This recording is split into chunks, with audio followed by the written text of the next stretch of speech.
The cantina was dark and smoky. Commander Zexathala sat in the corner booth, his forearms wrapped around a large glass of Thanix wine. The blue liquid glowed softly in the dim light. Across from him sat a young reporter named Kira, her recording device blinking red on the table between them.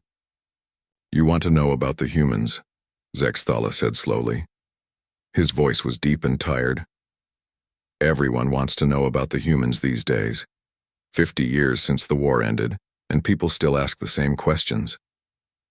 Kira leaned forward. "The galaxy needs to understand what happened during those years. Your experiences could help explain why the war changed everything." Zexathala laughed, but there was no humor in it. "Changed everything? Child, you have no idea. Before we met the humans, war was simple. Armies met in space. Ships fired at each other until one side had more losses than they could accept. Then, the losing side would surrender or retreat. Clean, professional, reasonable." He took a long drink of wine. "The humans taught us that war could be something else entirely, something that keeps you awake at night for decades." The old commander's eyes went distant. "It started on Kepler 442b jungle world, hot, humid, full of dangerous plants and animals. We needed to take the planet to secure our supply lines. Intelligence said there was only a small human garrison there, maybe 200 soldiers at most." Kira's stylus moved quickly across her tablet. "What made this battle different?" "Everything," Zexathala said. "But I did not know that at first. My fleet carried 12,000 soldiers. We had air support, heavy weapons, and orbital bombardment capabilities. The humans had what looked like a basic defensive position around their main base." He paused, remembering. "Standard military doctrine said we should offer them terms. Let them surrender with honor, save lives on both sides. So I sent a message to their commander." "What did they say?" "Nothing. No response at all. So we began our attack. We hit their outer defenses with orbital strikes, destroyed their communications array, took out their supply depot. Everything by the book." Zexathala's expression darkened. "That is when we learned that humans do not read the same books we do." The reporter waited quietly as the old soldier gathered his thoughts. "The main assault began at dawn. My ground forces moved in 3 columns toward their base. We expected to find confused, demoralized soldiers ready to surrender. Instead, we found empty trenches and abandoned positions." "They had retreated?" "No. They had moved, repositioned, turned the entire jungle into a weapon." Zexathala's voice grew quiet. "The humans had spent weeks preparing. They had dug tunnels everywhere, set traps, created hidden firing positions. They knew we would come, and they had planned for it." He drank more wine. "But that was not the worst part. The worst part was what we found at Hill 347. Kira looked up from her notes. "Hill 347? A small rise in the jungle, maybe 50 meters high. It controlled the main road to their base. 37 humans were dug in there under the command of a sergeant named Danny Rodriguez. We needed that hill to continue our advance." Zexathala's 4 hands trembled slightly. "I thought it would take a few hours to capture, maybe a day at most. Standard attack formation, overwhelming firepower. The humans would see they were outnumbered and surrender. But they didn't. No, they did not." The commander's voice was barely a whisper now. "They fought like nothing I had ever seen. We attacked with 500 soldiers. They held us off. We brought in artillery. They dug deeper. We called in airstrikes. They built better cover." Kira could see the pain in the old alien's eyes. "How long did the battle last?" 17 days. Zexathala said the words like a curse. 17 days of constant fighting. We threw everything we had at that hill. Rockets, plasma cannons, chemical weapons. Nothing worked. Every time we thought we had them beaten, they would counterattack," the reporter wrote furiously. "What were the casualties?" "On our side, nearly 2,000 killed or wounded. We lost 43 aircraft, dozens of armored vehicles. An entire regiment was decimated trying to take that one small hill. And the humans? Zexthala was quiet for a long moment. On day 17, we finally broke through their lines. When we reached the top of the hill, we found 3 humans still alive. 3 out of 37. Rodriguez was one of them. The old commander's voice shook. He was lying in a crater, bleeding from multiple wounds. His left arm was broken. He had shrapnel in his chest. He had not eaten real food in over a week. But when our medics reached him, do you know what he said? Kira shook her head. He looked up at me with those human eyes and said, "Sir, we are ready to hold this position for another week if needed." The cantina was silent except for the hum of the air recyclers. Zexthala stared into his wine glass. That was when I understood. These humans were not fighting the same war we were. They were not trying to win territory or achieve objectives. They were fighting because they had decided to fight. Nothing else mattered. Kira looked up from her notes. What happened to Rodriguez? We gave him medical treatment, prisoner of war protocols. But he kept asking about his men, the dead ones. He wanted to know if we would bury them properly, if we would send messages to their families. He was more concerned about his dead soldiers than his own wounds. Zexthala finished his wine and signaled for another. I had been fighting wars for 30 years before I met the humans. I thought I understood what soldiers were, what they could do, what they would do. I was wrong. How? So, normal soldiers fight until they cannot win. Then they surrender or retreat. It is logical, it saves lives, it makes sense. The commander's new drink arrived, and he immediately took a large swallow. Human soldiers fight until they cannot fight. There is a difference. The reporter frowned. I do not understand. On that hill we found humans who had continued fighting with broken bones, infected wounds, empty stomachs, no ammunition. They had made weapons from pieces of metal and rock. They had been drinking rainwater and eating tree bark. Several had died from their wounds but had been propped up in firing positions to make us think they were still alive. Zexthala's voice grew distant. Rodriguez told me later that they had discussed surrender on day 12. They had a vote. The vote was 37-0 against surrender, not because they thought they could win. They knew they were going to die. They voted to keep fighting anyway. Why? That is what I asked Rodriguez. He looked at me like I was stupid. Because we are soldiers, sir.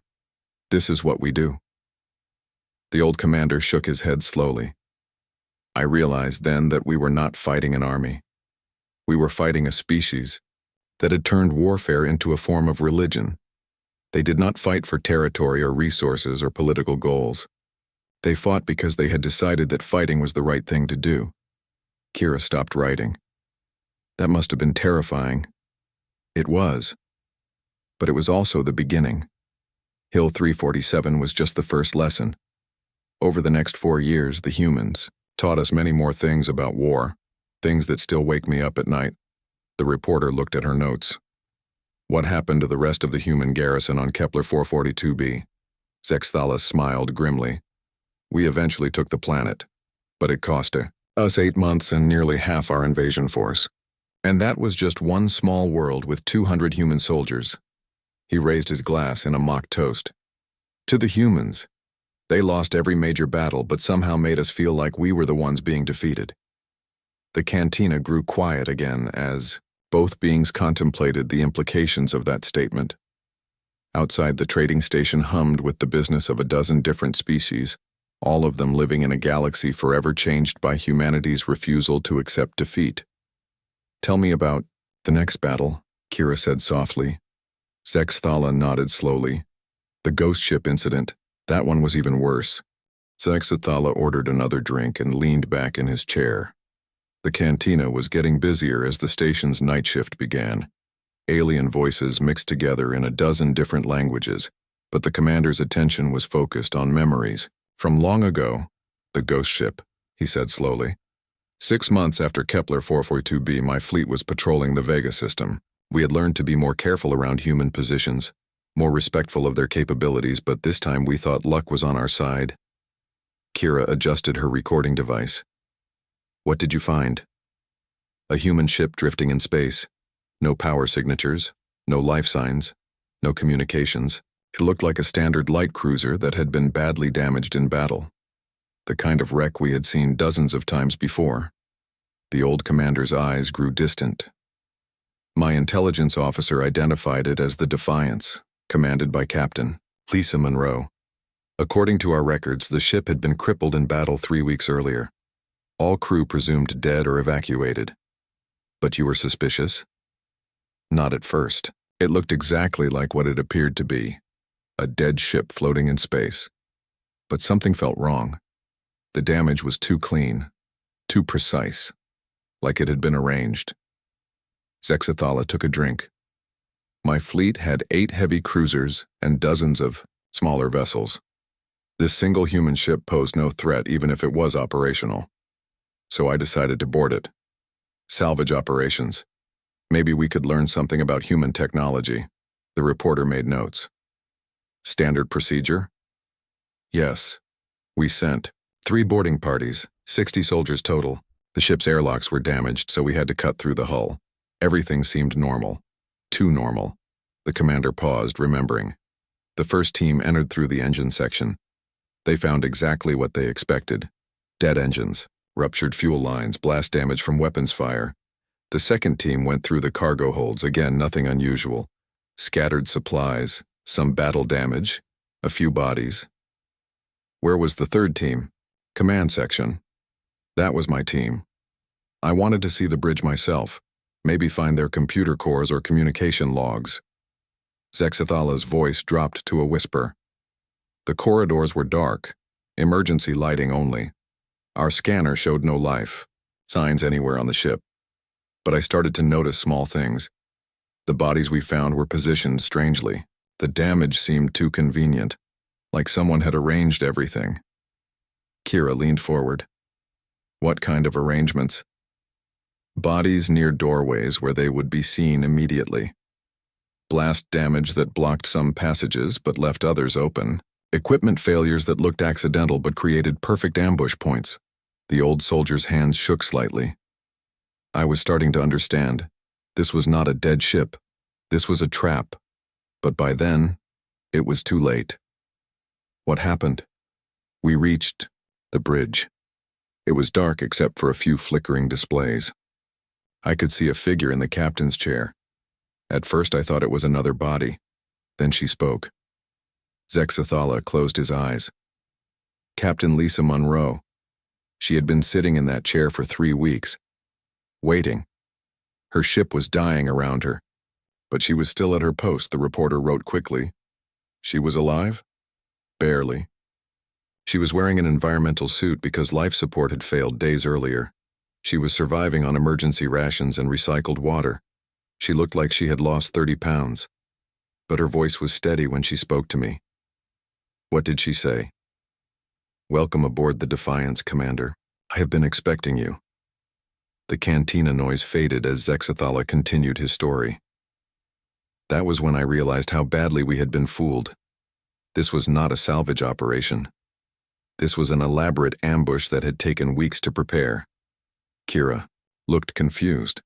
But you said there were no life signs. Monroe and her crew had been living in environmental suits for 3 weeks. They had rerouted power from life support to create false readings on our scanners. They had positioned the bodies of their dead crewmates to make us think the ship was abandoned. The commander shook his head in amazement.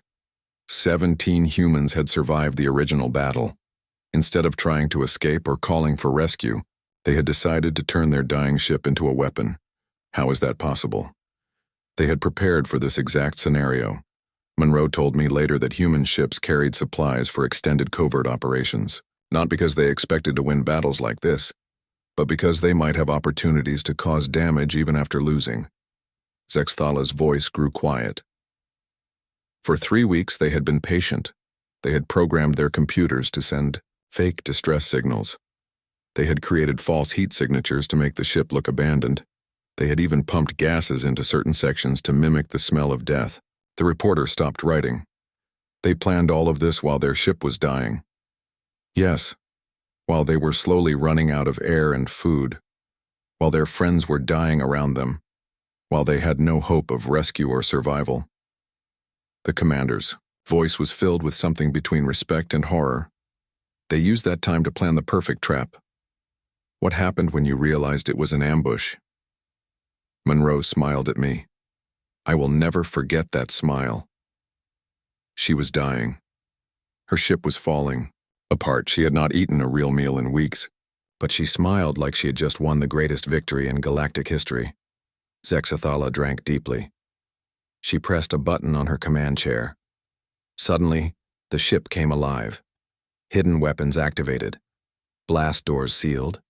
Emergency systems that had been shut down for weeks suddenly powered up. They attacked? Not immediately. First, Monroe wanted to talk. She wanted me to understand what was about to happen.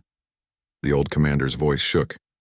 She explained how they had spent 3 weeks preparing, how they had tested every system, how they had calculated exactly how much damage they could cause. The reporter waited quietly. Then she told me about her crew. 17 people who had volunteered to stay behind and die for this one chance. An engineer who had rigged the reactor to overload. A weapons officer who had turned their remaining ammunition into makeshift bombs. A medic who had been keeping everyone alive just long enough to complete the mission. Zexathala looked directly at Kira. Do you understand what that means? 17 humans had chosen to die slowly over 3 weeks for the chance to damage my fleet. Not to escape, not to win, just to hurt us before they died. What was going through your mind? Terror. Pure terror. Not because of the immediate danger, but because I was starting to understand what we were really fighting. The commander's voice was barely audible. These were not soldiers in any conventional sense. These were fanatics who had made warfare into a form of art. Did you try to escape? Of course, but Monroe had planned for that too. The ship's artificial gravity had been modified to make movement difficult. The corridors we had used to enter were now sealed or blocked. Every exit had been turned into a kill zone. Zexathala paused. But the worst part was Monroe herself. She sat in that captain's chair like she was hosting a dinner party. She asked about my family, my career, my plans after the war, like we were old friends having a conversation. While planning to kill you? While dying herself. She was running, on stimulants and sheer willpower. Her environmental suit was leaking. Her hands were shaking from malnutrition, but she kept talking like everything was normal. The reporter looked up from her notes. What did she want? To explain. She wanted me to understand that this was not personal. She respected me as a professional soldier. But she had a job to do, and she was going to do it properly. Zexthala's voice grew softer. She told me about her crew, how young they were, how they had families back on Earth, how they had all voted to stay behind and turn the ship into a trap, not because they hated us, but because it was their duty. How did the ambush work? Perfectly. When Monroe triggered the final sequence, hidden charges throughout the ship created a chain reaction. The modified reactor overloaded exactly as planned. The explosion was so powerful it destroyed 2 of my heavy cruisers and damaged 3 others. The old commander stared into his drink. 17 humans, 1 dying ship. They caused more damage to my fleet than most entire battles. Kira looked shocked. What happened to Monroe? She died at her post. When we found her body later, she was still in the captain's chair, still wearing that environmental suit, still smiling. The cantina had grown quiet around them. Other patrons seemed to sense the gravity of the story being told. There was something else. Zexathala said quietly. A message she had recorded for whoever found her body. Do you want to know what it said? The reporter nodded. Tell them we held the line. The commander's voice broke slightly. That was all. Tell them we held the line. Both beings sat in silence for several minutes. Finally, Kira spoke. How did this change your understanding of human warfare? Zexathala looked up with haunted eyes. It taught me that humans do not just fight battles. They fight wars that extend beyond life and death. Monroe and her crew had been dead for weeks, but they were still fighting, still causing damage, still holding their line. He raised his glass again. To Captain Lisa Monroe and the crew of the Defiance. They showed us that human defeat could be more dangerous than human victory. The old commander finished his drink and looked at the reporter. Ready for the next story? It gets worse. The cantina was nearly empty now. Most of the evening crowd had moved on to other entertainment. Zexathala sat hunched over his third glass of wine, his forearms wrapped around himself like he was cold. The reporter Kira had been listening for hours, but she showed no signs of fatigue. Not all of my encounters with humans involved direct combat, the old commander said softly. Sometimes the most frightening things happen during what should be peaceful moments. Kira looked up from her notes. What do you mean? Proxima Station. It was a mining facility in the outer rim. Nothing special about it. Maybe 5,000 people living there. Humans had been using it as a supply depot for their fleet operations. Zexathala swirled his wine slowly.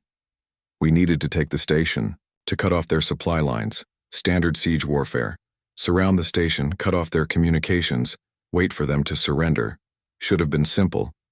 But it wasn't. The siege lasted 2 months. That was normal. But what happened inside the station during those 2 months changed how I think about human nature. The commander paused to collect his thoughts. The station commander was reasonable, Captain Helen Barnes. She understood military reality.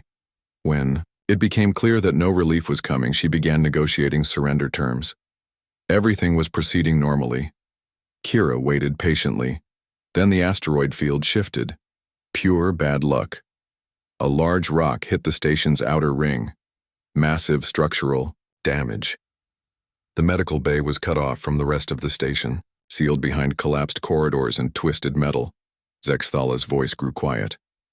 Inside that medical bay was Navy Corpsman Jake Sullivan.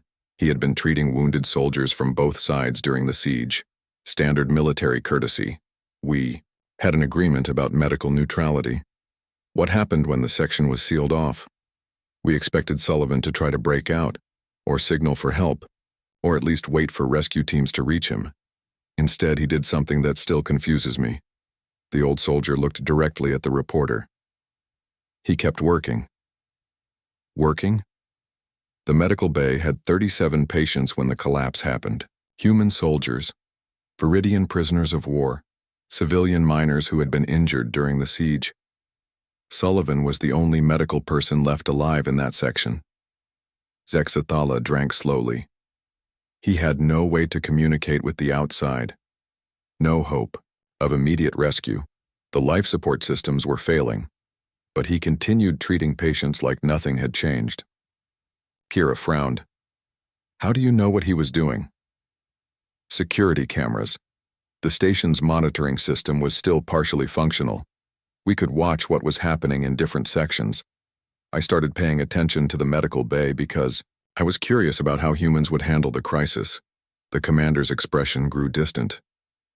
What I saw there taught me more about human nature than any battle ever could. Tell me. Sullivan worked for 6 days straight. No sleep except for 20-minute naps. No real food because he gave his rations to the patients. No help because everyone else in that section was either wounded or dead. Zexathala shook his head slowly. He performed surgery by flashlight when the power failed. He sterilized instruments, with alcohol from the officer's emergency supplies. He made bandages from torn clothing. He even figured out how to jury-rig the broken life support system to keep his patients alive, the reporter wrote quickly. What about the Viridian prisoners? That was the most amazing part. Sullivan treated them exactly the same as human patients. He gave them the same level of care, the same attention, the same resources, even though they were enemy soldiers. Kira looked up. Why would he do that? I asked him that question later. His answer was simple. They were patients, sir. That's all that mattered. Zexathala's voice carried a note of wonder. On day 3, one of the Viridian prisoners died from his injuries. Sullivan spent 2 hours preparing the body according to Viridian funeral customs. 2 hours he could have used to rest or treat other patients, but he thought it was important to show respect for the dead. How did he know Viridian customs? He had been studying them during quiet moments in the siege, reading about different species' medical needs and cultural practices. just in case he ever needed to treat non-human patients properly. The commander paused. That was when I started to understand that we were not just fighting human soldiers. We were fighting human ideals. What do you mean? Sullivan was not following military orders. There was no one to give him orders. He was not trying to win a battle or achieve a strategic objective. He was just being what he thought a medic should be. Zexthala looked tired. On day 4, the ceiling started collapsing in parts of the medical bay. Standard protocol would be to evacuate to safer areas.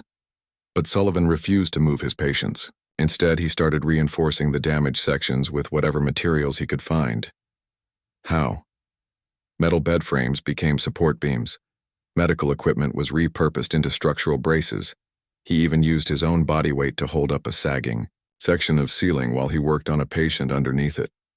The reporter stopped writing. That sounds impossible. I watched it happen. Hour after hour, Sullivan would position himself to support part of the collapsing structure while he treated someone. His back must have been screaming in pain, but he never stopped working. Zexathala's voice grew softer. On day 5, he ran out of proper medical supplies, so he started improvising. He used electronics components to build a basic heart monitor. He made IV tubes from plastic tubing and improvised connectors. He even figured out how to purify water using the station's recycling systems. Where did he learn to do those things? He didn't. He was inventing solutions as he went along, making it up based on basic principles and desperate necessity. The old commander shook his head. But the most incredible thing was how he treated the conscious patients. He talked to them constantly, asked about their families, their homes, their hopes for after the war. He made sure they knew they were not forgotten. Kira looked up from her notes. Even the enemy soldiers? Especially the enemy soldiers. He seemed to understand that they were scared and far from home. He learned basic phrases in our language so he could comfort them. He asked about Viridian culture and customs so he could make them feel more comfortable. What happened on day 6? That was when we finally broke through to the medical bay. It took enormous effort. Cutting through twisted metal, clearing debris, rerouting around damaged sections, we expected to find chaos, death, desperation. Zexathala was quiet for a long moment. Instead, we found Sullivan at his makeshift desk, updating patient records by hand. Every single patient was alive, all 37 of them, including the Viridian prisoners. How did they look? Sullivan had lost maybe 30 pounds. His hands were shaking from exhaustion. His uniform was torn and dirty. He could barely stand without support. But when he saw us, he stood up and saluted. The commander's voice broke slightly. Then he gave us a complete medical report on every patient, their conditions, treatment plans, medication schedules, everything organized and professional, like he was handing over a shift at a normal hospital. What did he say? Just doing my job, sir. That was all. Just doing my job. Zexthala drank deeply.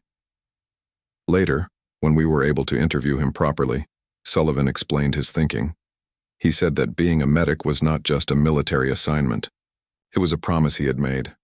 A promise to help anyone who needed help, regardless of species or nationality. Did he expect recognition for what he did? No. He was actually confused by all the attention. He kept saying that any medic would have done the same thing. He genuinely could not understand why people thought his actions were unusual. The reporter looked shocked. He thought 6 days of improvised medicine in a collapsing building was normal. That was the most frightening part. Sullivan was not trying to be a hero. He was not making a grand gesture or proving a point. He was just being what he thought a human medic should be. Zexthala's voice grew quiet. I realized then that we were not fighting an army with unusual tactics.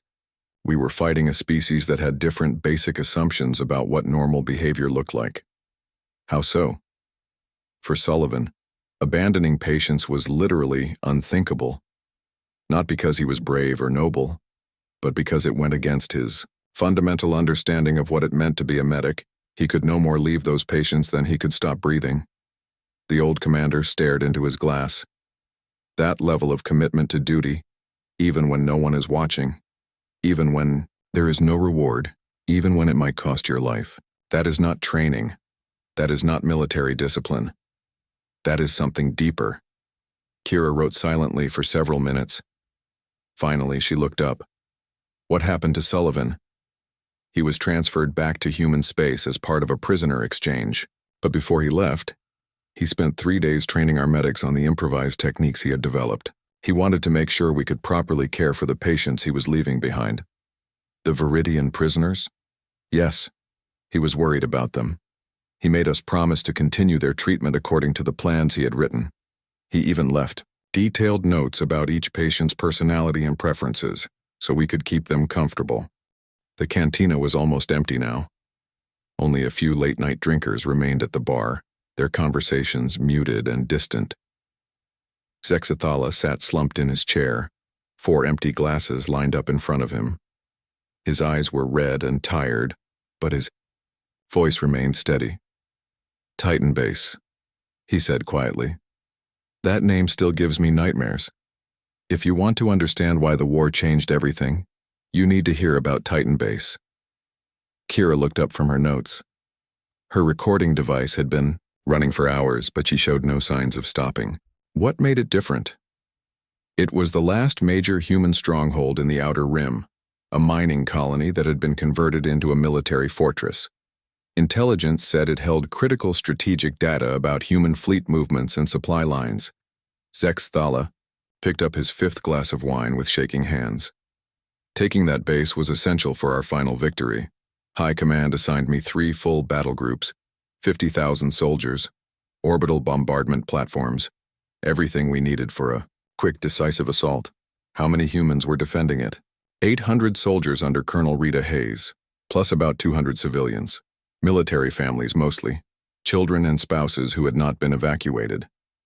The old commander's voice grew quiet. We expected the siege to last maybe 2 weeks. Standard tactics: cut off supplies, destroy their defenses, offer surrender terms. Hayes was a reasonable officer. She would see the tactical situation and make the logical choice. Kira waited silently. The siege lasted 4 months and 17 days. 137 days of the most brutal warfare I have ever experienced. And the worst part was that the humans were not trying to win. They were trying to make us pay for every meter of ground. What do you mean? Hayes had been preparing for this siege for years, not months, years. She had been stockpiling supplies, building hidden defenses, training her people for extended resistance. She knew that eventual defeat was certain, but she was determined to make that defeat as costly as possible. Zexathala drank slowly. The base was built into a series of underground tunnels and reinforced bunkers. Every corridor was a potential kill zone.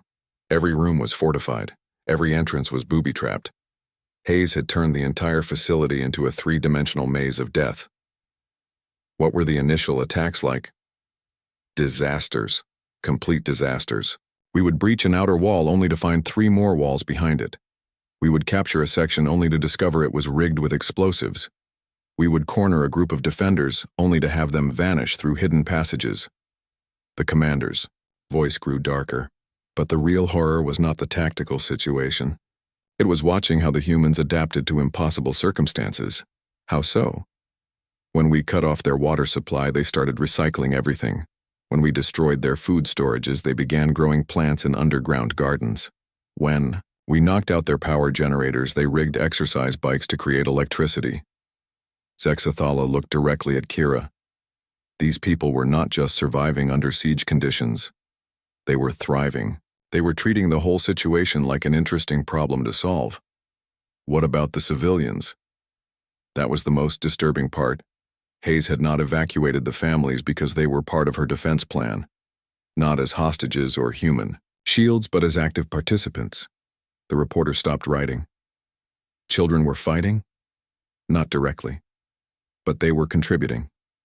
10-year-old kids were running messages through tunnels too small for adults. Teenagers were helping with equipment, maintenance, and medical care. Even the youngest children were helping with food preparation and supply management. Zexathala's voice shook. Hayes had prepared her people for this siege by making it a community effort. Everyone had a job. Everyone was essential. Everyone, understood that they were fighting for something bigger than themselves. What was their morale like? That was what kept me awake at night. They were happy, not grim or desperate or fearful. They were actually enjoying themselves. They treated the siege like a challenging game that they were determined to play better than anyone had ever played it before.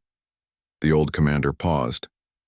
I remember watching through our surveillance equipment as human families gathered for dinner. In the mess halls, they would sing songs, tell jokes, celebrate birthdays and anniversaries, like they were on vacation instead of slowly dying in a hopeless military situation. How did that affect your soldiers? It was devastating for morale. My troops expected to be fighting desperate, demoralized enemies. Instead, they were facing people who seemed genuinely excited about the challenge of holding out longer than anyone thought possible. Zexthala drank again. By day 60, we had taken maybe 20% of the base. Each section cost us hundreds of casualties. Each victory was immediately countered by some new defensive innovation the humans had prepared. What kind of innovations? Hayes was a genius at improvised warfare. She had her people making weapons from mining equipment, explosives from industrial, chemicals, armor from metal plating. They turned maintenance robots into mobile gun platforms. The commander's voice grew quiet, but the worst part was how they used their knowledge of the base itself. Hayes and her people had lived there for years. They knew every pipe, every electrical conduit, every structural weakness. They used that knowledge to create traps that were perfectly adapted to our tactics. Give me an example. Day 73. We finally broke through to the main command center. It had taken us weeks of fighting to get there. We expected to find Hayes and her senior staff making their last stand. Zexathala's eyes went distant. Instead, we found a note on her desk. Welcome to Titan Base. The real command center is 3 levels down. Have a nice day. Signed with a little smiley face. They had moved? They had been using the original command center as a decoy for months, while we were focusing our attacks on what we thought was their headquarters. Hayes was actually running operations from a converted storage room that did not appear on any of our maps. The reporter looked amazed. How did you find the real command center? We didn't. They revealed it to us on day 127 when Hayes decided it was time for the final phase of her defense plan. What happened? The humans stopped trying to hold territory. Instead, they started a fighting withdrawal toward the deepest parts of the base. But this was not a panicked retreat.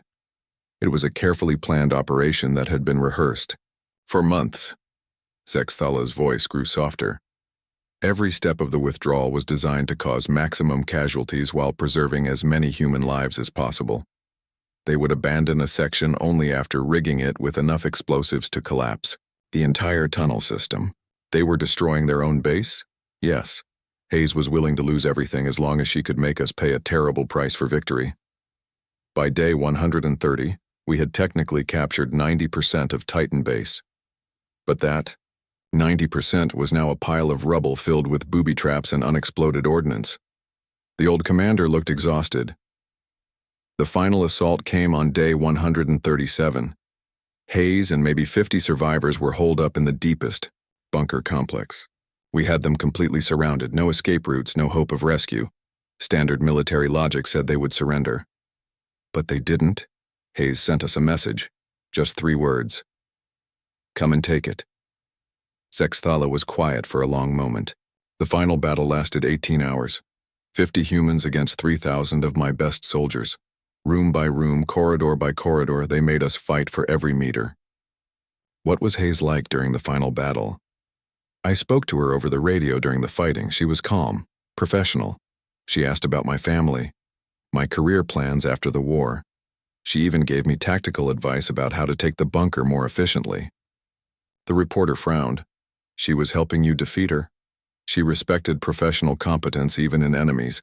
Hayes knew she was going to die, but she wanted the final battle to be fought properly, with skill and honor on both sides. Zexathala's voice broke slightly. When we finally reached the central bunker, we found Hayes at her command post. She had been mortally wounded hours earlier but had refused medical attention. She was still coordinating the defense, still giving orders, still fighting. What did she say? She looked up at me and smiled. Actually smiled. Then she said, "Good. Fight, Commander. You did better than I expected. Most of my people made it to the evacuation tunnels, so I consider this a tactical victory." The old commander stared into his glass. That was when I learned that the entire siege had been a diversion. While we were focused on taking the base, Hayes had been secretly evacuating hundreds of people through hidden tunnels that led to underground rivers. She had been planning the evacuation from the beginning. The whole siege was designed to give her people time to escape. Hayes never intended to hold Titan Base permanently. She just wanted to extract maximum casualties while saving as many lives as possible. Zexathala looked up with haunted eyes. Her last words were transmitted to the escaping survivors. Remember everything. Make them pay for every inch. What happened to the escapees? The cantina was completely silent now. Even the background hum of the station's systems seemed muted. Zexathala sat hunched over the table, his forearms wrapped around his final glass of wine. The liquid had long since stopped glowing, leaving only darkness between them. Kira checked her recording device one last time. "You said the final story would explain why the war really ended. I thought your people won." The old commander looked up with eyes that had seen too much. "That is what everyone believes. That is what the history books say. The Viridian Alliance achieved total military victory over human forces. We captured their major colonies. We destroyed their fleets. We forced them to sign surrender agreements." He paused, drinking slowly. "But I was there for the peace negotiations. I heard what the humans really said, and I understood that we had not won anything at all." "What do you mean?" "The war lasted 7 years. 7 years of the most brutal, costly fighting in galactic history. By the end, both sides were exhausted. We had lost over 2 billion soldiers. Entire star systems had been depopulated. The galactic economy had collapsed under the weight of total warfare." Zexthala's voice grew quiet. "My own fleet had been reduced from 12,000 ships to fewer than 300. Most of my friends were dead. My home world had been bombed so many times that nothing grew there anymore." Kira wrote silently, sensing that interrupting would break the spell of memory. But the humans were in even worse condition. Their main colonies had fallen. Their government had been scattered. Their military was reduced to scattered insurgent groups hiding in asteroid fields and dead systems. The commander looked directly at the reporter. "So when they asked for peace negotiations, we thought we had finally broken them, finally convinced them that continued resistance was hopeless. Weren't they broken?" "That is what we thought. The negotiations took place on neutral ground, a space station in the Centauri system. I was part of the Viridian delegation because of my extensive experience fighting human forces." Zexathala drank again. "The human delegation was led by Admiral Kate Bishop. I had heard of her. She had been responsible for several major human victories early in the war. A competent officer, but nothing special. What was your first impression of the negotiations?" "Strange. Very strange. We expected to be dictating surrender terms to a defeated enemy. Instead, Bishop and her people acted like they were negotiating a business deal between equals." The mime. Old commander's voice carried a note of confusion that had never faded. "They did not act defeated. They did not apologize for the war. They did not beg for mercy. They sat down at that table like they had every right to be there. What did they want?" That was the first shock. They were not asking for mercy, they were demanding territorial concessions. They wanted us to withdraw from certain systems. They wanted prisoner exchanges. They wanted guarantees about treatment of human civilians in occupied territories. Zexathala shook his head slowly. "We had just spent 7 years defeating them. We had destroyed their fleets and captured their worlds. And they were making demands like they had won the war. How did your delegation respond?" "We were confused. Our negotiator, General Vexquin, asked Bishop if she understood her situation. Did she realize that human military resistance had been crushed? Did she know that her government no longer existed?" "Themi." Commander paused. Bishop smiled at that question. The same kind of smile I had seen on Captain Monroe's face all those years earlier. Then she said something that changed everything. Kira leaned forward. What did she say? She said, General, I think there has been a misunderstanding. We have not been fighting a war, we have been conducting a field test. The reporter stopped writing. A field test? Those were her exact words. A field test, like the entire 7-year conflict had been some kind of military exercise. Sexthala's voice grew softer. Then Bishop explained what she meant. Everything we had witnessed during the war. The impossible last stands, the suicidal attacks, the refusal to surrender under any circumstances. All of that had been humans fighting under what they called peacetime rules of engagement. Peacetime rules? Rules designed to minimize human casualties and limit collateral damage. Rules that prioritize the safety of non-combatants over military efficiency. Rules that treated captured enemies according to formal protocols instead of practical necessity. The old commander looked haunted. Bishop told us that human military doctrine had 2 completely different sets of operational parameters. The rules they had been using against us were designed for conflicts with civilized opponents who shared basic assumptions about acceptable warfare. Kira felt a chill. What were the other rules? Total war protocols. Rules for fighting enemies that threatened human extinction. Rules that removed all limitations on tactics, weapons, and targets. Sexthala drank deeply. Bishop explained that the human government had never authorized total war protocols against us. Despite 7 years of brutal fighting, despite billions of casualties, despite the destruction of human colonies, their military had been operating under restricted engagement rules. Why? Because they respected us as a civilized species. Because they believed the conflict could be resolved through traditional military means. Because they thought we shared basic assumptions about how wars should be fought. The commander's voice shook. Then Bishop said something that still gives me nightmares. She said, the real war would have started if you had actually threatened Earth itself. The cantina seemed to grow colder. Kira realized she had stopped breathing. Do you understand what that means? Sexthala asked quietly. Everything I have told you tonight. Every impossible human victory. Every terrifying display of determination. Every example of them fighting, beyond the limits of sanity and reason. All of that was them holding back. Holding back? We never saw humans fighting for their survival. We never saw what they were capable of when they stopped following civilized rules of warfare. We never saw them when they decided that victory was more important than honor. The old commander stared into his glass.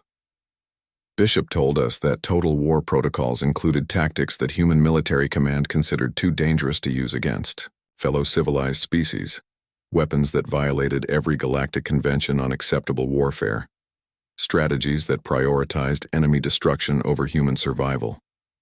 What kind of tactics? She did not give details. She just said that peacetime engagement rules assumed the enemy would eventually see reason and negotiate. Total war rules assumed the enemy would fight to extinction and had to be accommodated accordingly. Sexthala looked up with terrified eyes. Then she made us an offer. We could continue the current conflict under peacetime rules until one side was completely exhausted. Or we could negotiate a settlement that allowed both species to survive with their civilizations intact. What did your delegation choose? We chose negotiation. Immediately, unanimously, without discussion. The reporter looked confused. Why? You were winning. Because we realized we were not fighting the human military. We were fighting human civilians who happened to be wearing uniforms. The real human war machine had never been deployed against us. Sexthala's voice grew quiet. Bishop confirmed our worst fears. Everything we had seen during the war represented maybe 10% of human military capability. The rest had been held in reserve in case someone actually threatened their home system. What happened during the rest of the negotiations? They were very straightforward after that. The humans got most of what they wanted. Territorial concessions, prisoner exchanges, reparations for civilian casualties, even guarantees about future relations between our species. The old commander finished his wine. We signed those agreements gladly. We were terrified of what might happen if we forced them to authorize total war protocols. Did you ever learn what those protocols involved? No. And I pray we never do. Bishop made one final comment as the negotiations concluded. She said that human military planners had been hoping this conflict would provide useful data about fighting galactic-level threats. Zexthala looked directly at Kira. She thanked us for being such excellent test subjects. The reporter sat in stunned silence. Finally, she found her voice. What happened after the war ended? Both sides kept the peace agreements. Trade resumed. Diplomatic relations were established. On the surface, everything returned to normal. But every military commander in the galaxy knows the truth. We did not defeat the humans. We convinced them to let us live. And they are still out there, still preparing, still developing those total war protocols. Zexthala stood up slowly. The peace has lasted 50 years, but I know it is temporary. Someday, someone will be stupid enough to threaten Earth directly, and then the galaxy will learn what human warfare really looks like. He looked down at the young reporter. When that day comes, take my advice. Do not try to fight them. Do not try to negotiate with them. Do not even acknowledge them. Just run as fast as you can in the opposite direction. Why? Because the humans we fought during the war were playing by rules designed to minimize casualties and preserve civilization. The humans who fight the next war will not be playing by any rules at all. The old commander gathered his things and prepared to leave. And that, young reporter, is why we called it victory, even though we all knew better.